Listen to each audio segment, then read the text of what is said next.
Josh, welcome to Media Day. Good to see you here at Brands Hatch ahead of the 2026 season.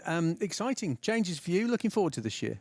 Yeah, I think it's weird. It doesn't really feel like there's a lot of changes because obviously I finished the season in a Speedworks car at the end of last year, and we had a really positive final couple of rounds. So it's quite nice to feel like I'm coming back and just building on where we left off. Yeah, absolutely. And just briefly for last season, I mean, there were some good performances from you, ones that I'm sure you were pleased with, but there was quite a bit of frustration knocking about. Have you managed to put that in a box and come at it fresh for this year? Yeah, it was actually, okay. There were a lot of challenges and there were a lot of I guess hurdles we had to get over sort of from the midpoint onwards last year. But it's actually quite interesting because we do this year in, year out, and I've been lucky enough that I've been in the championship for a long time. And to have that sort of speed bump in the middle of the season where I missed a couple of rounds and I watched the championship from another point of view, it sort of put a little bit of a speed bump in the routine of what you sort of settle into. So for me, it was quite nice to have those couple of weekends out, look at it from a different perspective, end up a little bit frustrated, coming back and finishing the season, I guess, really strong. And after we left here, race 3, normally you leave Brands Hatch GP, end of race 3, and you're glad to see the back of the season. You're a bit worn out. It's been a long year. But I felt nothing like that. I was, really revved up, really excited. And it put me straight into the winter period, hungry for more, and I didn't need a rest. I was pretty disappointed to see the back of the season. So, starting this year, I feel like I'm approaching it slightly differently, having come off the back of what was a very strange year last year. Yeah. What has testing been like? What have you been pleased with what you've got out of your performance and the car? Yeah, I think everybody uses testing for different things, and we certainly look at trying to achieve building up tools in our toolbox for when we're on race weekends. It's all very well putting new tyres on, putting it in a quali mode, going out and trying to punch in some fast lap times. And, of course, sometimes that's important for sponsors, for, your own confidence, but that's not where we sort of were over the winter period. We've worked really hard. We've learnt a lot. We're not sort of looking at flash in the pan, single races where we're good and then we struggle. We've really tried to put together a proper campaign, and I feel like pre-season testing has been really useful. Of course, when you're getting quicker and quicker with the car, things that you're trying, most of them, whilst you can learn something, you're not just finding time in the car, because again, you look at the final round last year, we were really competitive, winning the final race, having started at the back of the grid in race 1 with an issue in qualifying out of our control. So I think it showed where we were with the car, shows really it was good to know the areas that we needed to improve. We've worked really hard on those, but we've worked hard on the car on a whole, and I think we're in a really good position. I mean, you're a proven driver. You're quick, and some amazing performances that everybody has watched. It just sometimes feels like all of the jigsaw puzzle pieces haven't come together at the same time. Is this the season when all those bits are going to come together?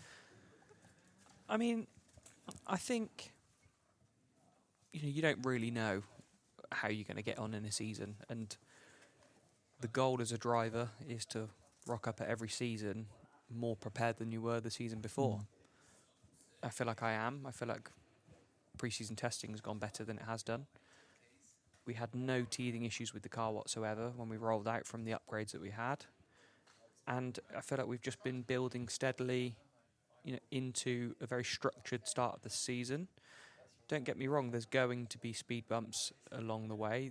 Not everything can go really well. You lose championships on your bad weekends. We've had plenty of weekends where we've rocked up and put it on pole and won both races, race 1 and 2, and those aren't the weekends that win you the championship. They're the ones where you've struggled and you qualify down sort of in the mid-teens, but you're able to turn the weekend around on raw pace and come away with strong points. So I think we need a bit of luck, as everybody does in a championship, and we just need to make sure that we concentrate on all the variables that we have control over.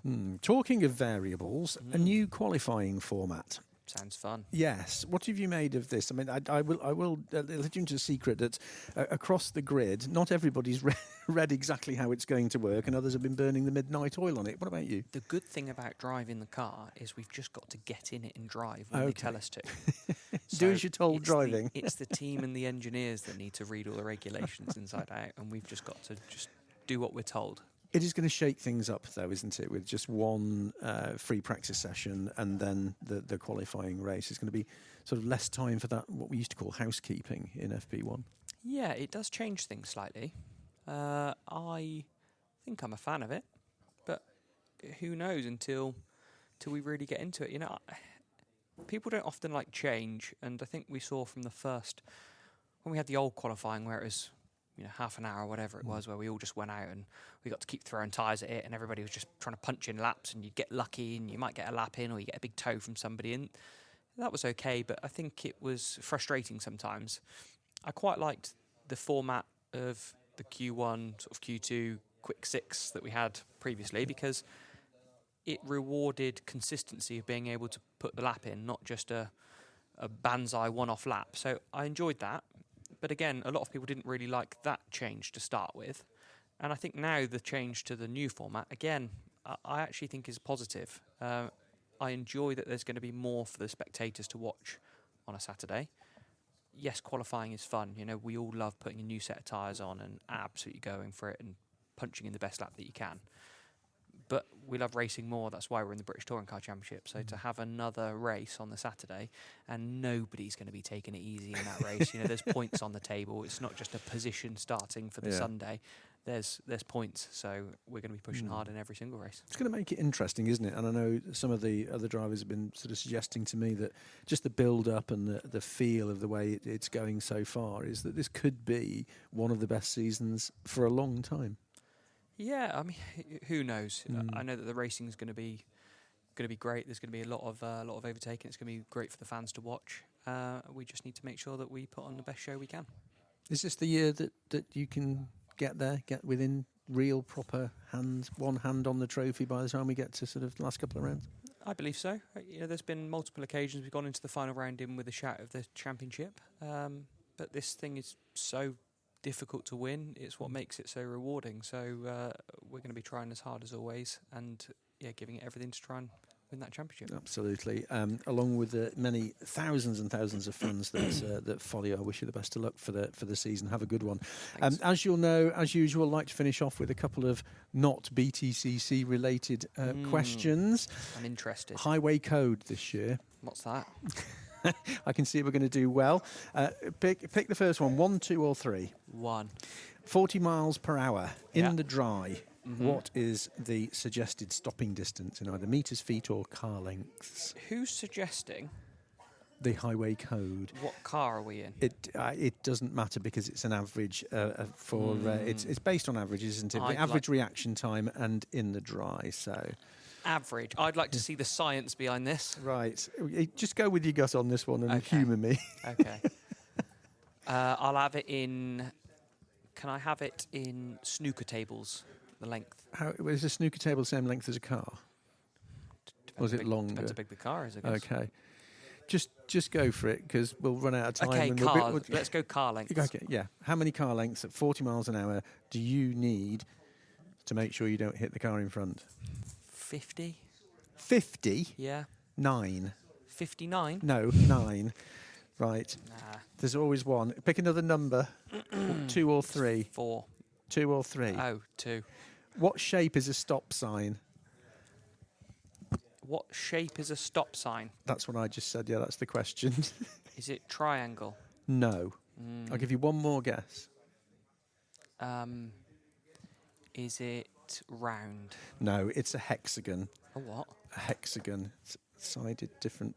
Anyway, Mr. Cook, I'm sorry to tell you haven't passed. Is that it? There's no more? No. Well, you can have one more if you want. Yeah, go on then. Right, okay. So you've stopped on the emergency refuge area. Yeah. On the right. Before you rejoin the carriageway, what must you do? Have a wee. Which is one of the drivers said that. However, the highway code, rule 278. Yeah. Is it put on your hazard lights, put on your headlights, use the emergency phone, or wave your arm gently out the window. It's put your lights on. No, it's not. You need to use the emergency phone to tell the operator you're rejoining the carriageway, and they will Behave. decide whether or not you need assistance. Really? Rule 278 Highway Code. I bet you're real fun at a party, aren't you? I hope you have a better season than you are at answering questions about the Highway Code, Josh. The thank highway you. code is just a mere suggestion. And for any of the traffic police listening to this, Josh will be going home on the 8th. Have a good season, Josh. Thanks.